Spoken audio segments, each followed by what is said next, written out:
ചൂർണിക്കര ഗ്രാമപഞ്ചായത്തിൽ കുരുന്നുകൾക്കായി സംഘടിപ്പിച്ച പ്രവേശനോത്സവം ഗ്രാമപഞ്ചായത്ത് പ്രസിഡന്റ് രാജി സന്തോഷ് ഉദ്ഘാടനം ചെയ്തു. തായ്ക്കാട്ടുകര സ്കൂൾ കോംപ്ലക്സ് LP സ്കൂളിൽ വെച്ച് നടന്ന ചടങ്ങിൽ ആരോഗ്യ വിദ്യാഭ്യാസ standing committee chairperson Sheela Jose അധ്യക്ഷത വഹിച്ചു.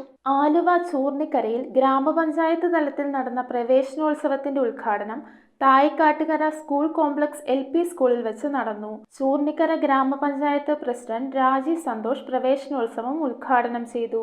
അറിവിന്റെ അധ്യക്ഷരം കുറിക്കുന്നതിന് വേണ്ടി പുതിയ സ്കൂളിന്റെ അധ്യയന വർഷത്തിലേക്ക് ഇന്നിവിടെ എത്തിയിരിക്കുന്ന എല്ലാ കുഞ്ഞുമക്കളെയും ആദ്യമായി വളരെ സ്നേഹത്തോടുകൂടി സന്തോഷത്തോടുകൂടി സ്വാഗതം ചെയ്യുകയാണ്. ഇന്ന് സംസ്ഥാനത്തൊട്ടാകെ പൊതുവിദ്യാഭ്യാസ സ്ഥാപനങ്ങളിലെല്ലാം പ്രവേശനോത്സവം സംഘടിപ്പിച്ചിരിക്കുകയാണ്. ഗ്രാമപഞ്ചായത്തിന്റെ കീഴിലുള്ള 8 സ്കൂളുകളിൽ ഓരോ വർഷവും BRCയുടെ കീഴിൽ വന്ന സ്കൂളുകൾ ഓരോ വർഷവും മാറി മാറി പ്രവേശനോത്സവം സംഘടിപ്പിക്കുമ്പോൾ പ്രവേശനോത്സവത്തിനായി തിരഞ്ഞെടുക്കുമ്പോൾ ഈ വർഷം നമ്മുടെ സ്കൂൾ കോംപ്ലക്സ് സ്കൂളിനെയാണ് പഞ്ചായത്ത് തല ഉദ്ഘാടനം നടത്തുന്നതിന് വേണ്ടി തിരഞ്ഞെടുത്തത്. അതുകൊണ്ട് തന്നെയാണ് ആദ്യത്തെ പരിപാടി പ്രവേശനോത്സവം നമ്മളിവിടെ സംഘടിപ്പിച്ചിരിക്കുന്നത്.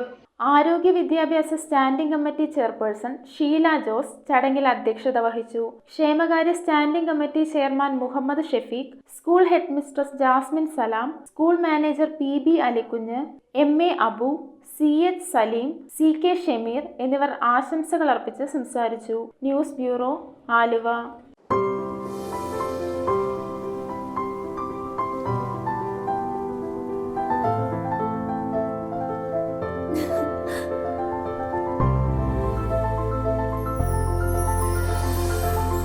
കളങ്കമില്ലാത്ത സൗഹൃദം പോലെ കലർപ്പില്ലാത്ത വിശ്വാസം. കല്ലൻസ് ജ്വല്ലറി.